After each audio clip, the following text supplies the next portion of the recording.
اصلی اور نقلی حکمرانوں کو بتانا چاہتا ہوں، پاکستانی وسائل پہ حق عوام کا ہے۔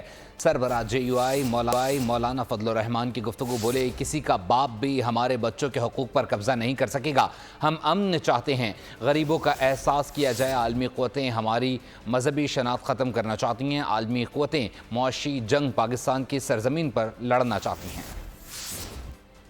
محترم دوستو، یہ ہمارا اور آپ کا متفقہ فیصلہ ہے یا نہیں، لیکن ایک بات پہ طے کرنا کہ یہ سب کچھ ہم حاصل کریں گے، امن حاصل کریں گے اور اپنے وسائل پر قبضہ حاصل کریں گے، اپنے حقوق حاصل کریں گے، لیکن پاکستان کی سلامتی کے ساتھ، پاکستان کے اندر رہتے ہوئے پاکستان کو توڑنے کی سازش کامیاب نہیں ہونے دیں گے۔ میرے ملک کی مذہبی شناخت کو بھی ختم کرنا چاہتے ہیں۔ عالمی قوتیں اپنا معاشی جنگ پاکستان کی سرزمین گزر رہا ہے، تو آپ کس عالمی قوت کے اشارے پر چین کی اتنی بڑی سرمایہ کاری کو ضائع کر رہے ہیں؟